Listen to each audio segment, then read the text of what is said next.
heard the train a-comin', it's rolling round the bend, and I ain't seen the sunshine since I don't know when. I'm stuck in Folsom Prison, and time keeps dragging on. I hear that whistle blowing, I hang my head and cry. Woo! That's Those- right. I do hang my head and cry. Yeah, most days. But not today, because this is American Brews and Tunes. Here's a theme song, you know it's not a mean song. It's a good song, just as it should song. American Brews and Tunes. Shibbity beeby dow. Wow, those weren't the right lyrics at all, were they? I don't know what they were, Probably not. but that's okay. Anyways, welcome back to American Brews and Tunes. This is episode number 72. Wow, indeed. Last week was a one-off, but we're back to the regular format of episodes. Heck yeah. This week, Jesse and I will be reviewing 2 different albums and 2 different beers. Ooh. This week, I will be reviewing the debut album, Lonesome Dreams, by Lord Huron. Oh, will you now? Or as the Brits would say, Lord Huron. Lord Huron. I don't know how they pronounce Lord Huron. it. I don't know how That's they would probably pronounce how it but- is, right? Hey, Lord Huron. Hello, Lord Huron. There's a lot of different British accents, too. Lord Huron. And there's also a Dick Van Dyke British accent. Hello, Lord Huron. I can't do his that. Hello, Mary Poppins. Mary Poppins. I'm going You to need sweep to the get chimney. The chimney swept. Tim chimney, Tim Chimney, chimney. Oh, gosh. gosh.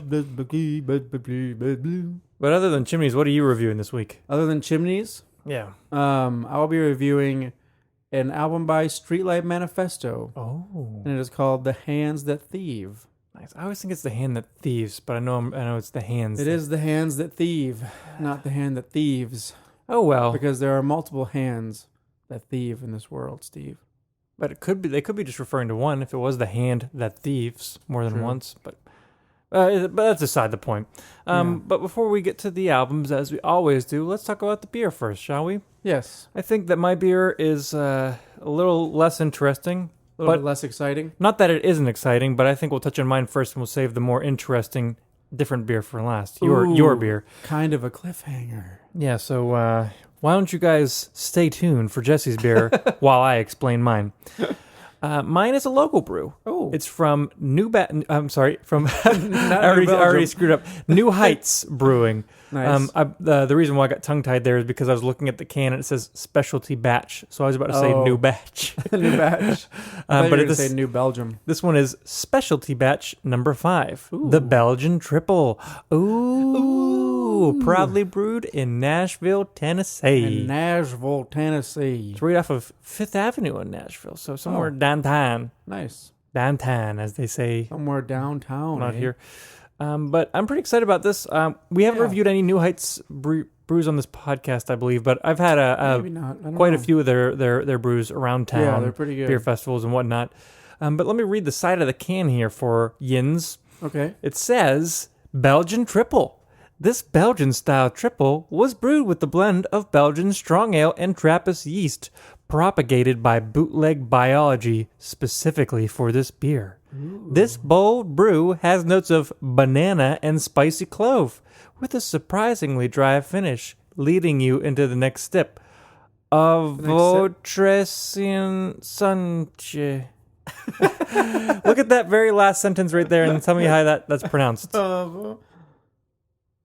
A votre sante. Is that a Belgian word? Probably. What do they speak in Belgium? French? Belgian, I don't know. German, I don't know. Dutch. That's something for a podcast that actually is smart, and we're not that smart, so I don't know. Oh, here it is. To your health. Is it Gaelic? It's a French phrase. French. Oh, because I know the Irish Sant. will Santa. say slancha. I believe that's Yeah. the word. Now that I know it's French, it's probably a vote Santa. Santa. À votre santé. Yeah. Santé. I knew they spoke French in Belgium. Let me see what this sounds like. À votre santé. À votre santé. Thank Close you, close computer enough. voice. Close enough. But statistically, my beer is 31 IBUs and 9.4%. Nice. That's not So bad. it's high grav, low bitter. High grav, low bitter. So why don't we hear what brew you're having? Yeah, I'm pretty excited about this brew. It's got a super strange can. Yeah, it's hard to describe. It's got Like very, very two weird. hands and a weird little pretzel twist thing in the middle. Weird little, it looks like that's two eyes and a mouth Yeah. on the bottom, but the arms are surprisingly veiny. It looks, I don't want to say tribal, but it looks like It looks like some sort of symbol symbol. Yes. from an ancient religion or something like that. I need to study symbology to get to that. Anyway, it is a beer from Omnipollo. What's it called? And we've had Omnipollo beers before on this podcast, I believe. Yeah, like that one smiley face beer. Yeah, that one was tasty. Mm-hmm. This one's called Super Size Hilda. Now, Hilda might be what this symbol is. Could be. I don't know. But let me read to you this description. Yeah, I'm really curious And why you'll it's called see- super size. Yeah, and you'll see why I'm so excited about this. All right. So if you guys don't know about this beer, let me tell you a little bit about it from the note on the side of this can. It says, double dry hopped, double vanilla, crispy fries burger bun, Imperial India Pale Ale with natural flavors. 1 pint, 9% alcohol by volume. I have no idea what. So at the beginning there, you're thinking, oh, that's pretty normal. Double dry hop, double vanilla, okay. Then you get crispy fries and burger bun. Yeah, I don't really know what that means. And after that, I was like, holy patooties, I have to get it and try it. But what do they do? Do they put burger buns and stuff Maybe in the... maybe there's a bun right in that can right now. I don't think that's the A case. couple of Hawaiian buns. I would assume that it's beer in that can. Yeah. But you never know. I mean, Probably beer. I'm going to go with a 100% chance that it'll be beer in there. perhaps. I guess I can't really say 100%, but Anyways, let's say that we crack these and see how and they see what fare. look like. Smell-wise and visual-wise. Yep. Yeah, we both have cans today. Sometimes we got bottles. Sorry for your Sometimes- bottle lovers. Sometimes, actually, we've never had, I was about to say, sometimes we have aluminum cans, but we have never had that. What? Aluminum cans. I'm No. sorry, aluminum I was bottles. going to say we have aluminum cans right now. There's aluminum bottles, but there's no such thing as a glass can yet. Ooh. Isn't that Already- just what a mason jar is? Not really. Kind of a glass can. It's a glass container, I would call it. I can smell mine immediately. I got that like Belgian yeasty smell. Oh, yeah. It smells very pleasant, like the banana flavors I'm smelling. Mine's fairly, Barely see-through. Mine is like a.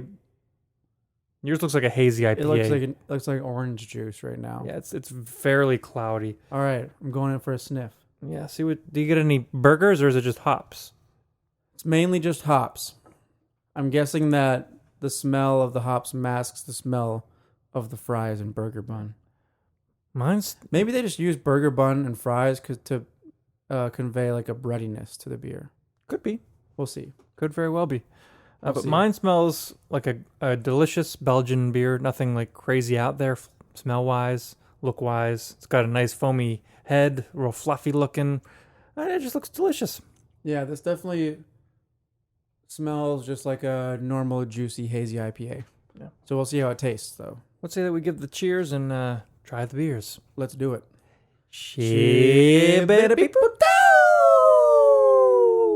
Cheers. Clink. Down the hatch. That's pretty good. A little strong in the spice flavors, more than I would expect. It's not as subtle as some of the Belgian beers that I've had. Maybe that's because it's not from Belgium, per Probably. se. But it's pretty solid. I think the booze comes through a little bit more than I anticipated also. But not in a bad way. Just, like I said, when you're used to having some of those higher-end Belgian beers from a Trappist brewery or whatever, Yeah. you expect the flavors to be real subtle and the alcohol to be well hidden. Yeah. And not as boozy as this Yeah. one is. Yeah. Yeah. But it's pretty good. I enjoy this beer. I think Nice. it's very good. Nice. What do you get from yours? The flavor of I'm burgers? gonna have to taste it one more time. I'm definitely getting the vanilla, and I think they said crispy fries and bun because they were going for that breadiness. That makes I sense. think I was right about that, because this is like a thicker like West Coast style IPA. I mean Northeast. One of the directions. I got all my directions. New mixed up. England. New England style. It's definitely a way thicker mouthfeel than I've experienced so far in a New England style IPA. And it's a really intense, kind of entangled flavor. Because you definitely get notes of like vanilla, and you definitely get like the really nice, juicy citrus hop presence. Mm-hmm. But then there's also like a slight undernote of breadiness, which I think is where they got the bun and the French fries from. That makes sense. It's really tasty though. It's actually like really rich. It's just And I think that's probably comes from the vanilla. such an odd descriptor of a beer in general. Yeah, it really is. But You like it? nonetheless, it is fantastic. As I would expect nothing else from Omnipollo. I mean, the description does say that it was brewed with crispy fries and burger buns, so they must have thrown them in there. Yeah. That's I just think so probably weird. where they get the nice breadiness from. Kind of how there's that one beer that I haven't tried yet, but I have in a can from Evil Twin has actual dollars and pizza. Oh, Put right, into the- yeah. I saw that beer at Craft Brew today as well. What a strange combo. I'll try that on the podcast at some And I was point like, in time. I'm pretty sure Steve's already had that one. I haven't tried it yet. You but haven't it's- had it it's- yet. Yeah. You just showed it to me. Okay. Let's do a little switch key real quick. Okay, sounds good. I'm curious about this Get ready burger for your beer. mouth to get berated with flavors. Okay. Or, I don't know, it's just really Mm. thick. It smells nice. Yours also smells really nice. Yeah, yours is thicker than mine and very different. Yeah. Yours isn't as sweet as some of the New England IPAs. Yeah. I think that's where that breadiness comes in. Yeah. It's good though. I like that. It's very tasty. And I think I see what you're saying, or what they were saying about the banana. Yeah. It's less Banana definitely comes through in that. Yeah, because normally the flavors are there, but more subtle is what I usually get from those, but not here. But that's not a bad thing. Yeah, it's not bad. I'm gonna go ahead and review my album first because it's We'll start with the it's heavier, crazy. the crazier album, and go to the more simple album. Yeah. Well, I guess that's an objective. Yeah, it's not really that the Streetlight album is more simple. It's just the concept of the album is more straightforward. Yeah. I'd say production-wise, perhaps Lord Huron's is more complex. Mhm. Arrangement-wise and Streetlight musicality, Streetlight might be a little bit more crazy. But story-wise, Lord Huron takes the cake. Yep. So let me delve in, shall I? You shall. Lord Huron's debut album, Lord Lonesome Huron. Dreams. Lord Huron. This album came out in 2012, the year that everyone thought the world was going to end. But lo and behold, it did not. Yeah, and in fact, we got a new album instead of a world ending. Probably a bunch of new albums, but this Yeah. was one of them. Yep. Like I said, it's their debut album. They're an American band, not British, as our accents might have led you to believe. This was very well received by critics and fans alike, and it's an obvious concept album. But first, let's get into some backstory. Okay. I'm going to have to refer to my notes quite a bit here. And in fact, a lot of this backstory I am paraphrasing directly from an article that was printed in the New York Times, and the article is titled "Meet Lord Huron, a musical project that is also an alternate reality game." Oh. So if you can, Interesting. if you search that title, I'm sure you'll find the full article. If not, we'll post a link to it in the website at brewsandtunespodcast.com. But either way, I'll paraphrase it for you. Lord Huron, their lead singer's name is Ben Schneider. That's an easy name to remember. Yeah. You thought his name was going to be Huron, didn't you? But his name is not Lord, and his last name is not Huron. He was working at an advertising agency in LA, and he hated it. It was a grind. I know we've all had jobs that we don't like. Yep. Maybe we still do. Yeah. But that's life, I guess, for some people. But he was looking for other means of excitement in life, and he found it in something called alternate reality games. Going forward, I will call them ARGs, as the article also refers to them as ARGs. And when I heard that, I was like, what does that mean? Like, you put on goggles and you're like transported to a virtual world? Not necessarily. That's not really what it is at all. And here I'm going to quote what they kind of describe them as. Alternate reality games are interactive games that use multiple media and game elements to tell a story. ARG designers will often leave digital crumbs, some for fake organizations or fake people for players to follow. So there will be like stories and like maybe books or movies or websites all kind of built into creating this reality of sorts. Interesting. Strange concept, but Ben Schneider happened to love it. Interesting. It gave him something to do, something to be entertained by, something to follow, take you out of this world, I guess. You know? Yeah. More than just reading a book or whatever. So eventually he designed his own in-depth ARGs. I don't remember any off the top of my head, but he created a couple. Yeah. Stories, websites, whatever what have you. But eventually he got burnt out from his job and he went to his home state of Michigan in 2010. 2 years before the album came out. Ooh. Where did he go back? To Lake Huron. Oh! I'm sure that probably had a little bit of inspiration. They don't reference, I'm just saying it right now, they don't reference Lord Huron, or I'm sorry, Lake Huron in the album, at least this album. There's other albums that the band's done, maybe they say it there, but you don't really get Lake Huron per se in the music. But I'm sure that he probably took that name.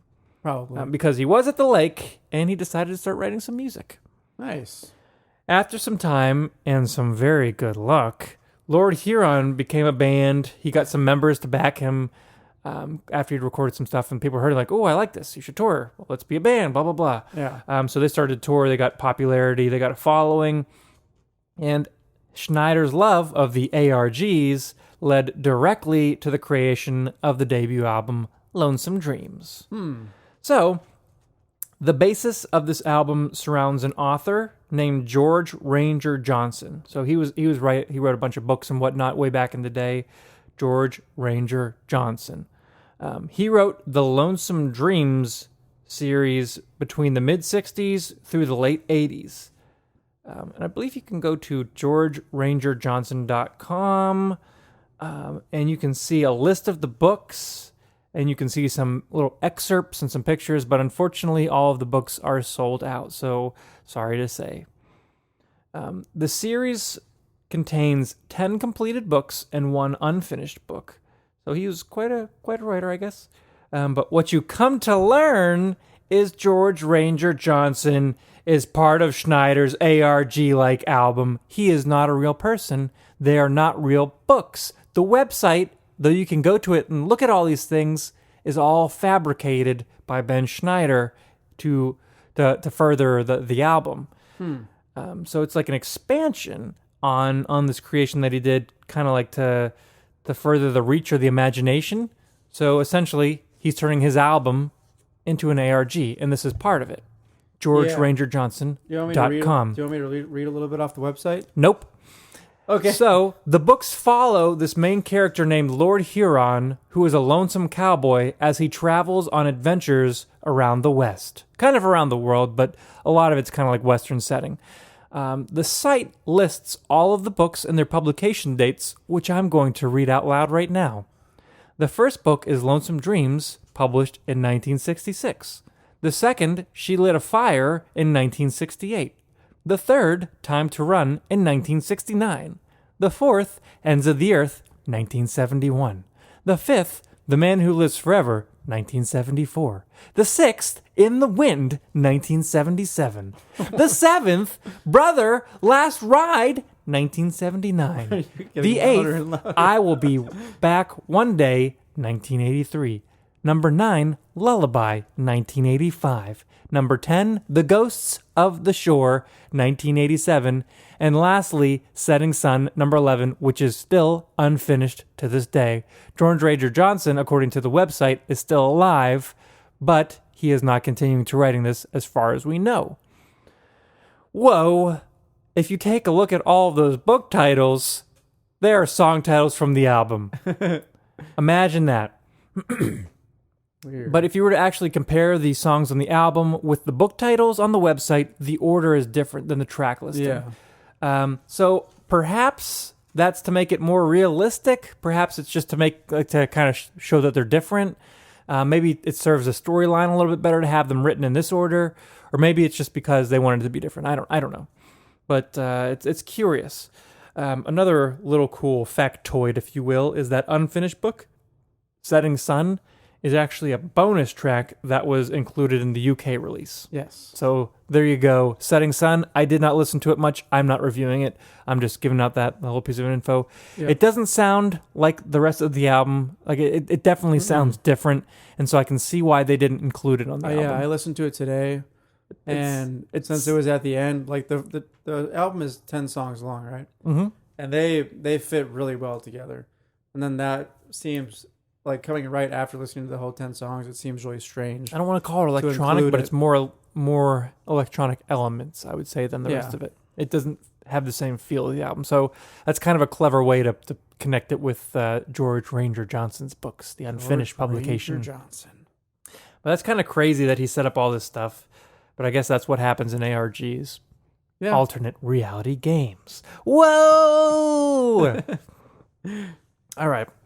Now, getting to the album, stylistically, I'd say that this sounds like folky and it's got an indie feel to it. Yeah. It's a little like Fleet Foxes, but the more you listen to it, the more it doesn't. Like it's less vocal-rich harmonies. I think More Fleet Foxes are... instrumentation rich. Yeah, I think Fleet Foxes kind of... I don't want to say they're a cappella, but they tend to lean onto their vocal harmonies more than the instruments, Yeah. even though they're both there. The opposite, I say, is here, even though when you listen to them, they kind of sound similar stylistically. But Different at the same the time. more you listen to both bands, the more you'd say, nah, they don't sound the same. Yeah. But upon my first listen, I was like, oh, these really do sound like Fleet Foxes. Right, yeah. Yeah. Yeah. It's kind of like if you start listening to punk bands, you're like, all these punk bands sound the same. Yeah. Yeah, but then you're like, no, they don't. Yeah. Well, After a even little then, bit. some of the punk bands do sound the same. But Yeah. that's beside the point. This is like Western folky with... There's a little bit of like California surf elements going on in here. A little bit, yeah. I wouldn't call it a surf band, surf rock, Definitely but not. those elements I think are present a little bit. And I'm going to dive in, and I'm going to focus a little bit more on the stories than the music itself, because I think that's Kind I think that's more his goal is based on all this backstory about these albums. Yeah. Track number 1, which is called "Ends of the Earth." So that's the first song on this album, but it was book 4 in the publication history. So each track I'm going to list, I'll say the list on the album, and then I'll give you a reminder of which publication order it was. I gave this 4 out of 5, and it's my first recommendation. It's a good song. I think so too. It sounds super westerny.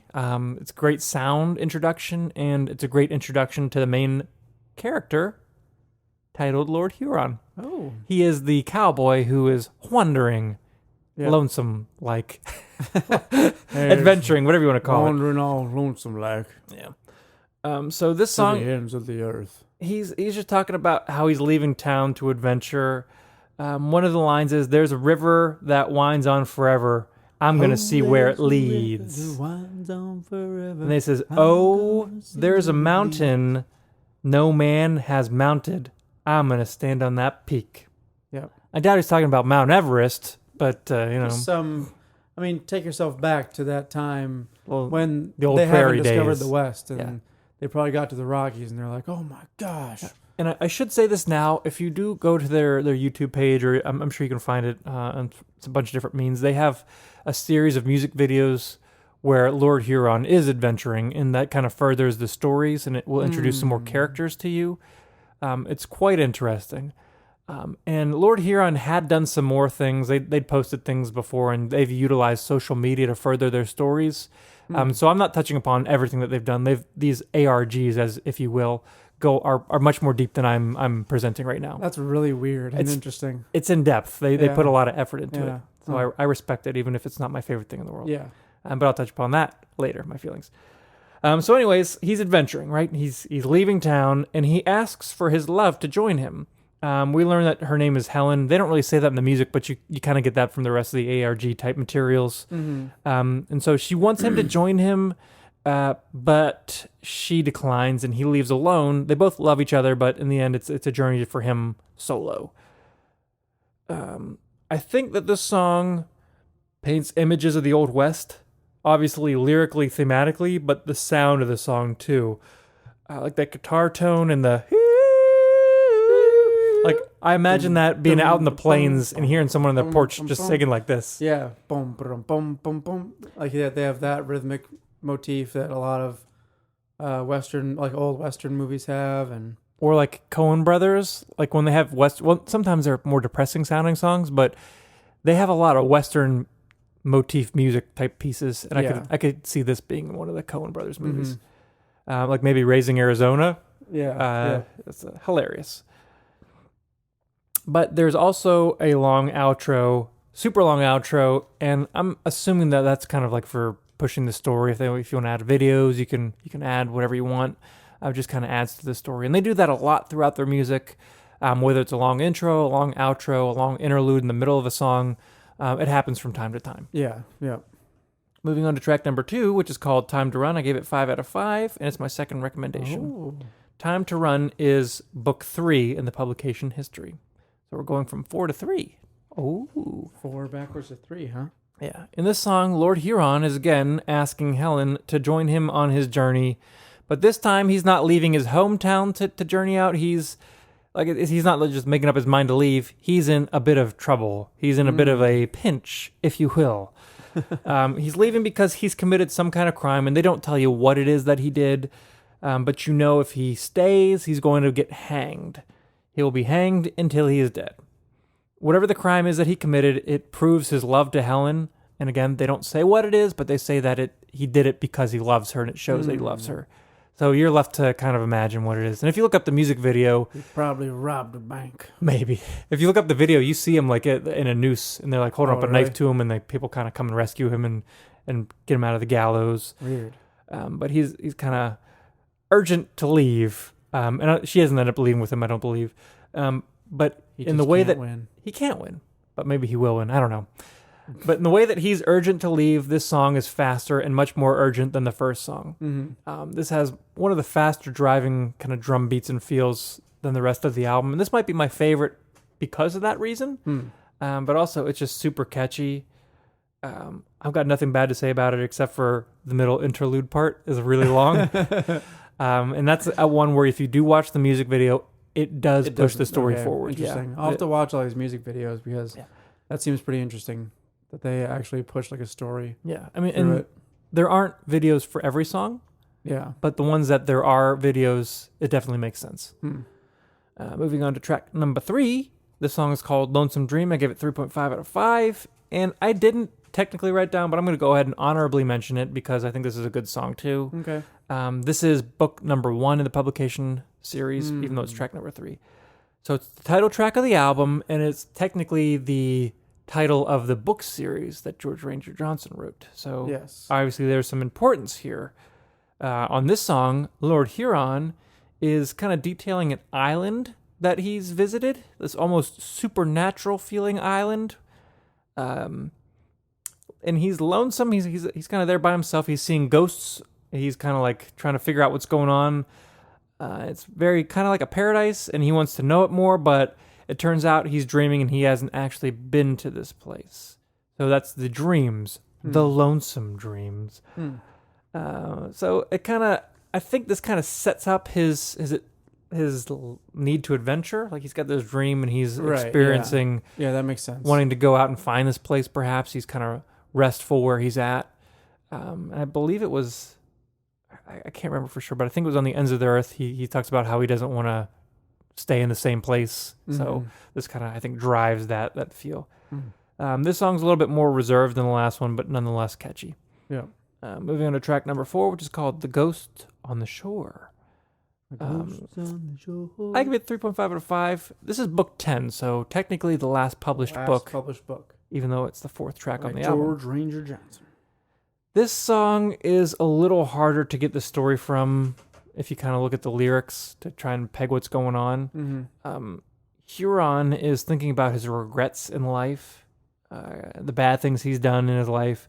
I'm sure he's kind of referencing maybe some of the things that he's done in Time to Run, perhaps, whatever those crimes are that he's committed. I'm sure he's done a lot more than just that.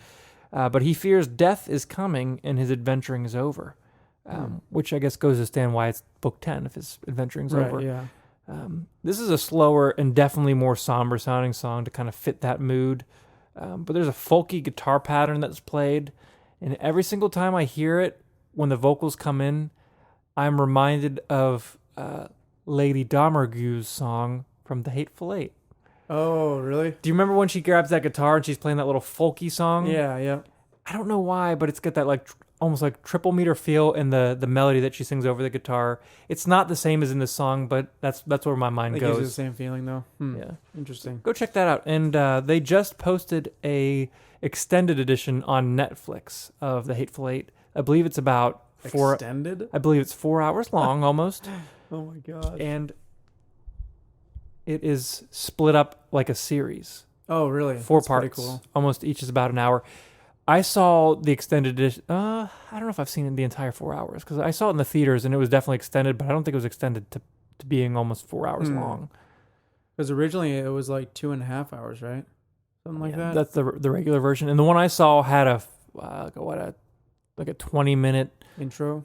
What's that thing where they play the 70 millimeter? like in old musicals where at the very beginning of the movie they Overture? Yeah, there's an overture at the very beginning over a blank screen that showed the title of the movie. So it wasn't even like the credits rolling. It was just a picture and then an overture. And there were some scenes in the theatrical that I saw, the version, that weren't in the movie, but I don't think it was almost 4 hours long. Maybe it was and I don't remember. But I'll probably check out the one on Netflix. Why not? Let's move on to track number 5, shall we?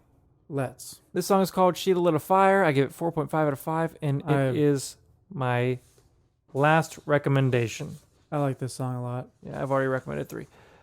This is probably the most popular song. When I looked them up, off of this album, I think they're, according to Spotify at least, there are other songs that have been streamed more, but I believe off of this album, it's probably the most popular. This song is book 2 in the series. So it's it's the midpoint on the album, but it's early on in the publication history. In this song, Huron has traveled far and wide, and he is in search for Helen. So we already know he's left town, right? Yeah. He loves Helen, she loves him, but he's kind of trying to find her. He's lost her, but he will continue to search and travel to find her. Like the chorus, he says, "She lit a fire, now she's my every thought." The song's slightly faster, but it's super catchy. And I'd say probably the catchiest song on the album. Like that part, "Where has this girl gone? Where lit the fire, could that girl have gone? She looked at kind of. He almost has like a weird like Where southern twang. He says like, has this he's like, girl "Where gone?" did that girl have gone? And he's Where- not a southern guy. Yeah. He's a Midwest guy. But he says like, "Where?" Yeah. in this song. And Super catchy song. yeah, it's so catchy. I can see why it's very popular, and I'm sure if they play, this is probably a staple in their set. But moving on to continue the story, track number 6 is called "I Will Be Back One Day." I gave it 3 out of 5, and it is book 8 in the series, even though it's track number 6. So this song shows Huron remembering everybody he's left behind. So in the same way, the Ghost on the Shore, where he's kind of regretting things in life, this one's him reminiscing about people he's left behind. So he's contemplative here. He's thinking back about things lost, people lost, including Helen. He recalls the day that he left Helen and how he promised her that he would return for her and they'd meet by the big blue lake. And that lake kind of comes back in a couple different songs. They talk about that, like meeting there specifically. But this song has a slower, more melancholy feel. Definitely much more slower and less upbeat than She Lit a Fire. yeah, Well, most songs on this album are less upbeat than Yeah, She Lit a yeah. Fire. But I think they definitely kind of gave that mood to kind of express how Huron is feeling when he's thinking about all of the things that he's lost or left behind. I'm moving on to track number 7, which is called "The Man Who Lives Forever." I gave it 3 out of 5, and it is book number 5. Man who lives forever. This song is weird. I think this one might be one of the more different sounding songs because as soon as it comes in, you get this wide array of weird percussive instruments. Mm-hmm. And it might be my ignorance to some world instruments, but I was trying to peg where all these instruments were from. Like it almost sounded like some African percussive instruments, maybe some string instruments from Asia. And those instruments that Zazu plays in Scar's cave, the skulls. Could be those. I don't know. There's some Latin sounding stuff. It's just it sounds like a wide array, array of world instruments. Yeah, it just sounds weird. Yeah, it's really cool sounding compared to everything else in the album. It sounds strange. Yeah, but it's really really cool, and it's just really like a really cool intro, and it kind of comes out of nowhere. You're like, ooh, this is nice, and it kind of builds and builds until the verses start. But this song is Huron thinking about Helen again. Surprise, surprise. Like a classic old Western movie. Yeah. And how everyone will die one day. So this is quite a existential song, I suppose. He says his love will never die for her, so he wants to live forever so that he can kind of love Helen forever, be with her forever. Yeah. But he's realistic. Obviously, he's just kind of saying what he wants. And it's like, it's upbeat. It's happy sounding. Mm-hmm. So he's like hopeful. And I guess that's why they kind of put that feel into this song. To switch it up quite a bit is track number 8, which is called Lullaby. I give it 3.75 out of 5, and it's book number 9. This story is the first one to be told from somebody's point of view who is not Lord Huron. Oh. It is told from Helen's point of view. So she's the narrator here. So in this song, Huron has returned after his travels, and he's gotten into some troubles. I don't know if it's the troubles that were kind of chasing him around during Time to Run, or if it's something else. But either way, he's returned, and he's like he's injured, he's exhausted. So she comforts him. She kind of like lets him rest, and then she like tells him he can sleep. So she's kind of like sitting there giving him a lullaby, and she's singing to him. Well, somebody's singing. I'm just assuming she's singing to him. But this song sounds like a lullaby. It's really soft and dreamy. I believe it's in a triple meter, and it's got that super stripped back kind of feel. But it sounds like a lullaby. Yeah. I could fall asleep to this song. I could probably fall asleep to this whole album, though. There's nothing that abrasive that would keep me awake. No, definitely not. But it's a nice song. Nice change of pace. The next song picks it back up. It's called Brother. It's track number 9. I give it 3.5 out of 5, and this is book 7. This song is about another character, still told by Lord Huron's point of view, but he's talking to another character who's either his actual brother or he's a longtime friend. From a lot of the things I've found, it's about a character named Blackfoot. And I say Blackfoot, but it's not spelled how you'd expect. It's spelled Blaqueufut. So it's a strange spelling. And I didn't get this out of the music, but a lot of sources say that this is songs about them kind of like having physical altercations and long-time battles, even though they were long-time friends. And this is the song trying to get them to put aside their differences and join again for another adventure, or to fight evil or their enemies together once more. Yeah. So I don't know. It's another fast one. It's a nice song. He's like singing to his brother or his friend. I don't know. It's kind of vague, but if you explore all this stuff, maybe you can figure it out a little better than I could. Yeah. Moving on to the last song, which is called In the Wind, track number 10. I gave it 3.75 out of 5, and it is book number 6. Number 6. This is the last song, but it is the second song to be told from Helen's point of view. So she's narrating once again, just like in Lullaby. But unlike Lullaby, she isn't singing directly to Huron. He's not actually present with her in this song. She's alone and talking about how she misses him, and like she'll wait for him as long as it takes. And in the song, she says, I would wait for you 1,000 years. I would sit right by the lake, my dear. You just let me know that you're coming home, and I'll wait for you. So, it's another more stripped back song, at least during the verses. I wouldn't say that it's necessarily a chorus, but there's a refrain that opens up and kind of builds up again, and it's really catchy. It's a nice album closer. I'm not really sure why they put this sequencing together the track listing the way they did when the book order is the way that it is. I don't know. So narrative-wise, the album kind of jumps back all the way back and forth. What's the order of all the songs?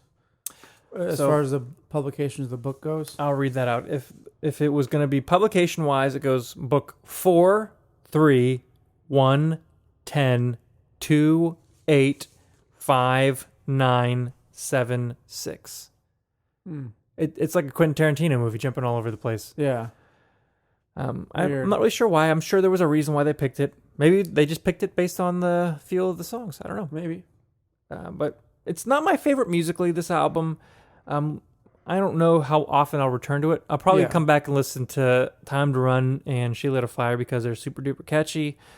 But I respect the amount of work that Ben Schneider put into this in creating the websites and the videos, and music, and all the backstories. Because that's not an easy thing to do and keep consistent. Yeah, so, for sure. More power to him. That's pretty cool. That's pretty weird. Yeah.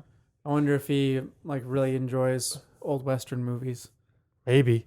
And that's why he wrote about it in an old Western time. I did see some of the newer albums, and it looks more like comic booky and maybe a little science fiction-y. Really? Yeah, so it looks like they are steering clear of that theme, at least. This was just the one for this album. I wonder if all the other albums have, huge themes like that. I'm inclined to believe that I would think so. I mean, if they're going to start their first album like that, I'm sure they're going to kind of stick with it. Yeah. Right. I would assume so. I mean, assuming it's not the best thing to do, but I feel like that's a safe assumption. Yeah, it definitely is. Should we move on to Streetlight Manifesto? Yeah, let's move on to an album that is not quite as complex story-wise, although I would say that a lot of the messages in the songs are still fairly complex or fairly thought-provoking, I guess, is a better way to say it. There's one that's very thought-provoking, I can say. It seems like a lot of their music is like that, though. Who's the lead singer? Is Thomas Kalnucki, I believe is his name. Kalnuck or something like that. Yeah. Doesn't he also go by Tokay? That's his solo project. Yeah. That's pretty good stuff, too. It is.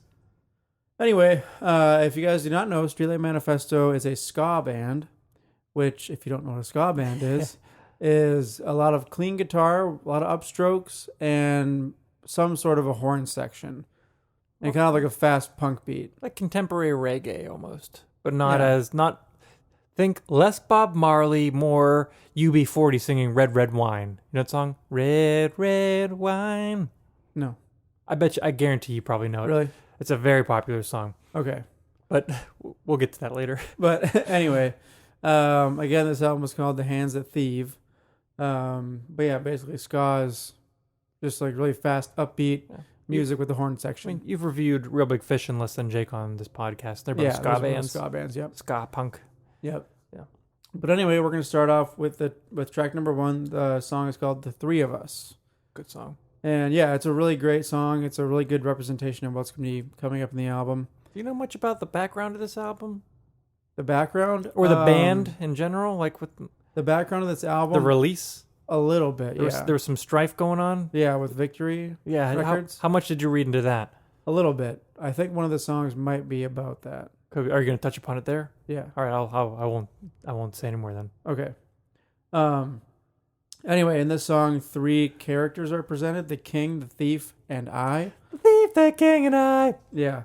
And I think it's supposed to represent, in general, the wide scope of humanity.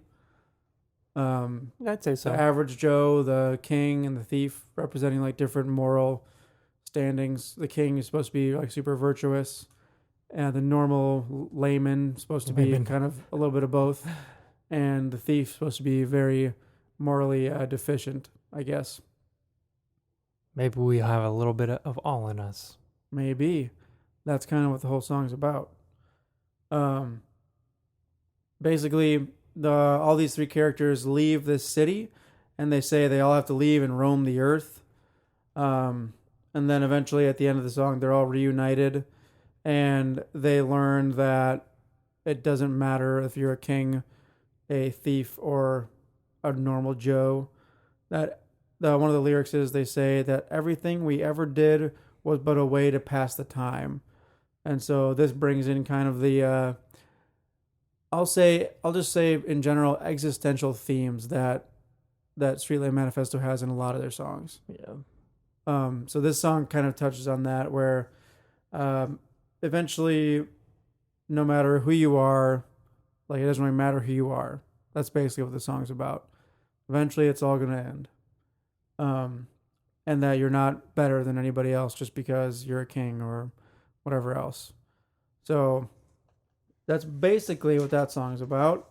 It's super catchy, and that's the same, like musically, that's kind of the same theme that's going to be Catchy. throughout the whole album. Catchy. Really catchy, and a lot of horn parts that are like... A lot of instrumental horn parts. A lot of instrumental horn parts. And you get that immediately on this first song because Yeah. it starts off with the chorus. He like sings the chorus with vocals and guitars, and you think he's going to continue, but then it's just like almost a minute long instrumental before the vocals come back. Yep. And that's, I guess, preparing you for them. For them, yeah. But yeah, normally they have like a tenor saxophone, I'm assuming an alto saxophone, a baritone saxophone, trombone, trumpet. I don't know if they have anything else besides that though. Maybe a baritone? Probably a baritone. Yeah. I mean, I saw them live, and they have at least in that one live setting, they had a 4-piece brass section. So I think that's what they carry. So they've, I believe they they're have one saxophone player. I do believe that at least the majority of them were multi-instrumentalists, so they Yeah. were switching. makes sense. Yeah, they're very musically proficient. Yes. The drummer's fantastic, bass player's fantastic. They're all fantastic. Lead singer's a classically trained guitar player. Yeah. So it's As is evident in his solo work. very, very good band. Anyway, on to track number 2, it's called Ungrateful. It starts pretty quiet and then gets really fast. Like it literally starts like dun, dick, dun, dun, dun, dick, dun, dun. It starts a little Unlike campy. yeah, it's like someone playing a trumpet with like the mute. What You know, like the like have you ever damper. seen those? Like What do you call that? that? It's like a plunger. Yeah. Or no. Actually, he was probably using one of the dampers where you actually it has like corks around it, and you stick it into the bell of the trumpet, Yeah. and it actually like dampens and makes the sound like tinny. It and sounds weird. like you're hearing it out of a 50s movie being played on TV. Yeah. Yep. But anyway, so it starts off like that, and then just gets really fast. Probably the fastest, punkiest It's song like on the album. super fast. Yeah. And this song is about the struggle that I would assume a lot of people have, the complacency. Yeah. One of the lines that he says is, "Inside my head," I'll be paraphrasing here, going from the first verse to the second verse. Yeah. "Inside my head, there is a man. He's always bragging about his plans. Despite your efforts, your mind, and always you will be a day late, $1 short, singing, 'Woe, woe is me.'" Whoa, woe is me. So like feeling I don't sorry wanna for seem yourself ungrateful. based on your complacency Yeah. is pretty much what that song's about. So that again is just like this is another one of those bands that masks really heavy subjects with really poppy and really catchy music. Digestible melodies with Yeah. dense topics. Yeah, with super dense topics. Yeah. But anyway, on to track number 3, called "The Littlest Things." And I believe this song is about searching for truth, or not just searching for truth, but the fact that no matter how old you are or where you are, you will consistently be searching for truth, Yeah. pretty much. One of the lines that he says in the song is, "Can anybody out there tell me something true?" I also very much like the outro on this song, where it gets really quiet and it's just him and a guitar playing. Okay. I was trying to remember how the outro went on this one. Yeah. It's pretty quiet, and it just like dims down with him singing the last verse. It's not really an outro, it's the last verse. But I call it an outro because it completely changes the sound of the song. Fair enough. Did you say what year this album came out? 2013 is when it came out, but I did not say that. Okay.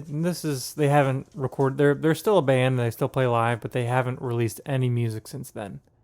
Yeah. Oh, really? Since then? Mm-hmm. So this is still their most recent album. Huh. I didn't know that. It's crazy. Weird. Yeah. I'm still waiting for you to touch upon Victory before I say anything else. Well, I think that's where track number 4 comes in. Yeah. The song is called "The Hands That Thieve." Yeah. And I guess this song is about a legal dispute they had with Victory Records whenever they were coming out with this album. They've had quite a few disputes since their signing with Victory Records. Yeah. And if you investigate Victory Records, there's a lot of bands that have had problems with them before, not just Streetlight. Mm. So they've been a contentious record label. They put out a lot of good music. I'll say that. Where was it like basically they were trying to like hold creative rights to their music or something like that? There was that. They weren't doing good deals. They would shelve albums. They just did a lot of like unsavory things. They weren't nice to their bands. Yeah, I saw that this album almost didn't come out. It didn't. Well, the plan was to release this album, and Tokay was supposed to release an entirely acoustic, like classical version of this album the same day. Oh, really? They shelved the Tokay version. They didn't put it out. Oh, wow. So that I heard it because I think it got leaked somewhere, but you can't buy it anywhere. Like you can't get a record of it. Can't get it anywhere now. And they're no longer in that deal. I believe they've won their lawsuit and they're out of their record contract. But like Victory Records was, I think it was a 4-record deal or 4 or 5 record deal, and their second album that they put out was called Keys Bay Nights, which, if you know much about Streetlight Manifesto's history, they kind of came from a band called Catch 22, which was a ska punk band, and that band kind of fizzled out after their debut album called Keys Bay Nights. And the majority of the members went on to form Streetlight Manifesto. They did their first album, and then they re-recorded and did some new stuff on Keys Bay Nights. It's so much more polished on Streetlight's version. And they released it. And then later on, they made an album called 99 Songs of Revolution, I think that's what it's called. And it was 11 songs. The plan was to do 9 records of 11 covers. And so it's a record of all cover songs. Now, Victory looked at this 99 Songs of Revolution, and they looked at the re-recording, the redone version of Keys Bay Nights. And they were saying, these aren't new albums. They don't count towards your records in your record deal, which is kind of shady. Yeah, a little bit. They're trying to get free music out of them, basically. Yeah, saying we're not going to count this towards your deal. You're still locked in with us. Interesting. And so it was a whole kerfuffle. A whole kerfuffle. Yeah, I mean, there's a lot more that went to it than just that. You can research the issue. Yeah. And I read a really, really interesting article from a worker who used to work for Victory Records, and he kind of he either quit or was let go or moved somewhere else. And he kind of did like a tell-all expose of what happened inside Victory Records, what all the shady stuff was. It's a pretty interesting read. I don't remember it off the top of my head, but if I can find it, we'll post it on the website. Okay. It's a really good read. Yeah, but shady. Basically, this song is just about the hands that thieve. Is basically about Victory standing up to bullies. The hands that thieve. This is probably my favorite song on the record. Yeah, it's super good, and it's one of my recommendations. Nice. I think I have 3. Pretty sure I have 3. Anyway, in the chorus, I think the horn line is. Mm-hmm.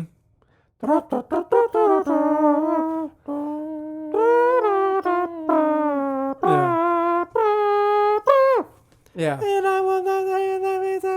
Yeah, but in that instrumental part with the horns, there's this really cool like part where they do like a weird like rhythmic thing on like a wooden block, and it just sounds really interesting and cool. Yeah. And whenever I first heard that song, I was like, oh, that's a good way to spice up the song. They put a lot of thought into their musical. Yeah, they really do. Yeah. Anyway, there's some. This song has my favorite lines out of all the album. Like when he says, "I felt no guilt till I was caught, and I was." I wasn't really sure. Yeah. Or and then the next verse, "I felt no pain till I was down, and I was told that I was bleeding." Yeah. So I just like the imagery that they post. He talks about the juries and the judge who can't. No, the judge doesn't know his right from his left or his rights from his wrong. Can't tell his left from his rights or his rights from his wrongs. Yeah. Yeah. It's really good though. Puns and allegories and just really great lyrics all around in the song. Yep. For sure. On to the next song, which is called With Any Sort of Certainty. Yes. This one get a little religious, perhaps? Not as much as one of the later songs. Perhaps. A lot of their songs have slight religious tones, you know? Yeah. None of them outright say, like, F religion or something like that. I think they're saying no one can say anything for sure with any sort of certainty. Yeah, basically.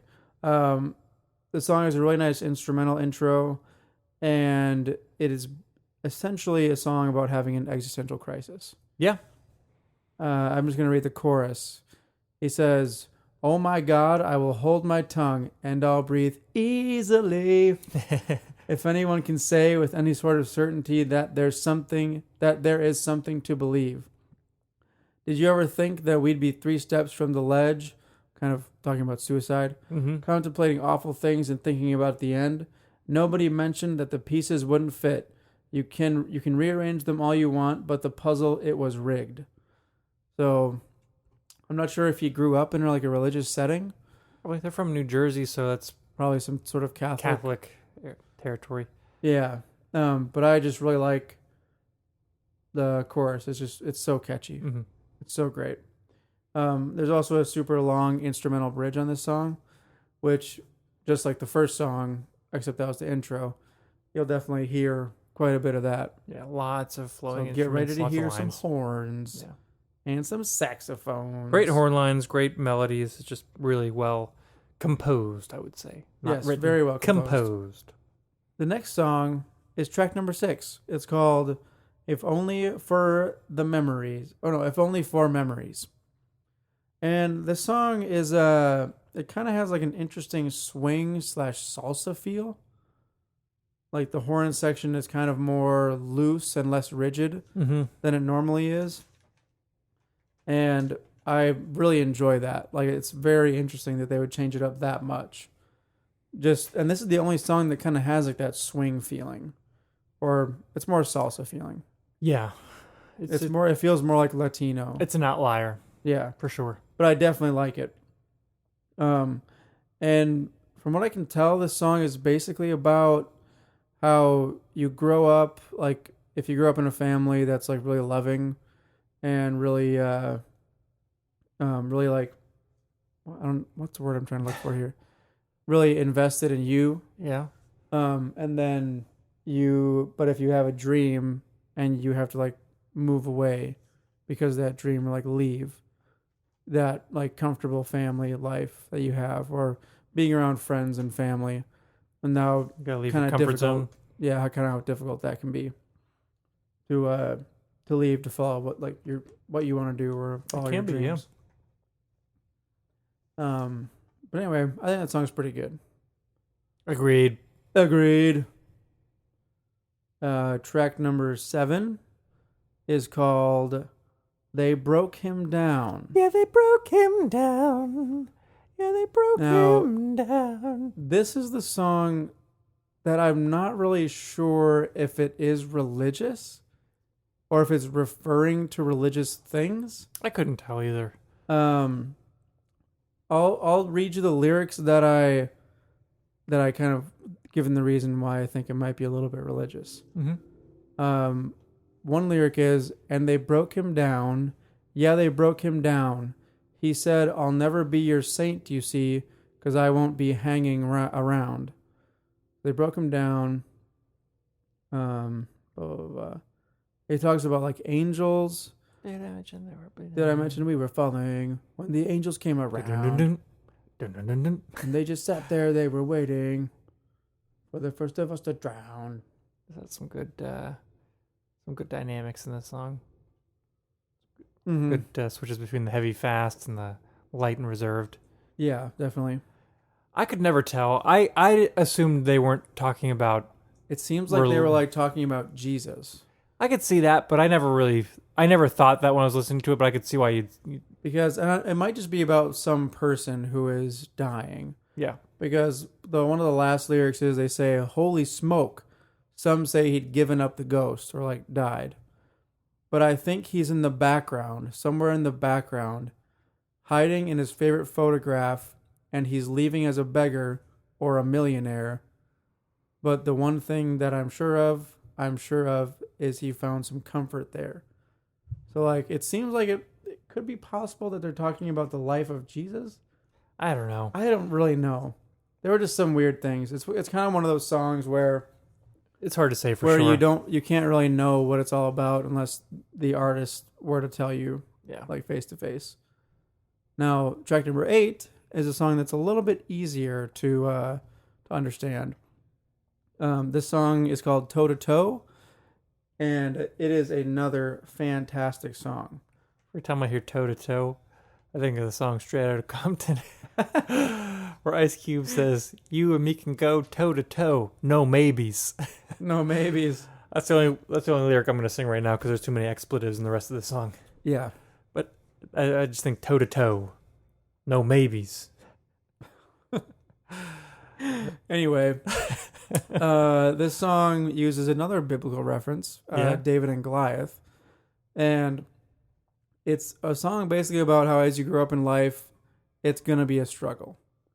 And you're going to be David facing some Goliath. Like in one of the lyrics he says, "And you will go toe to toe like David and Goliath. Who will be Goliath? And will you throw the stone?" So it's talking about how you're going to have struggles in life, pretty much. And you're going to have to eventually learn how to throw the stone. Is kind of what it seems like he's saying. This song has the best instrumental part in it. Because there's a Barry sax solo. That's Jesse's instrument of choice. Yep, I played baritone saxophone in high school. It's a nice juicy low-toned saxophone sound. You get that low A flat. Oh yeah. But anyway, I like that song a lot. I just now realized that I forgot to give my other recommendations. Oh, what were they? Did I say with any sort of certainty? No, you only said The Hand That Thieves. With any sort of certainty is definitely one of my recommendations. Uh-huh. And I think Toe to Toe is as well. Okay, interesting. So the next song also has kind of an existential chorus, which actually the last 2 songs do. Yeah. A lot of the songs on this album are about death. Yeah. It's kind of weird. Maybe this is the last album. Maybe they'll never do another one just because. Yeah. The song is called "Oh Me, Oh My." Oh me, oh. Oh me, oh my, goodness gracious, what a life. This song's got another really different sounding feel. Where everyone's running around like they don't have a clue. Yeah, it's like kind of like in a weird, like more like a 6/8 instead of a 4/4. And it's just got this weird, like, I don't know how to, like, marchy, like, it's almost it's like a carnival, weird feel. Yeah, almost carnival-y. like a carnival feel, but not really though. No, but a little bit. It's a different sounding song, I think, than the rest of the album. Yeah, it definitely is. And this song is actually also fairly straightforward. It's about how we're all gonna die one day. That's pretty much it. Just like Lord Huron was pondering. Yep. Well, he wanted to be the man who lives forever. One of the lines is he says, "The ticking of the clock, eventually it stops." That it does. And then he goes into the chorus saying, "Oh me, oh my, goodness gracious, what a life, where everyone's running around like they don't have a clue. What they will do now that it's through, at the ending is in sight, and the ending is in sight. Oh my goodness me, oh my. It's late and it's time to say goodnight. Oh my goodness me, oh my." So like he's kind of like comically exaggerating like how the end will be. Yeah. But reinforcing the fact that everything and everyone will have to go through it. And that brings us to the last song, which is also about death. But not one of your recommendations? No. I would have recommended this It is very good. Yeah. It's called "Your Day Will Come." And literally on the Lyric Genius page, the first, you know how sometimes they have like the little blurbs at the top below the title?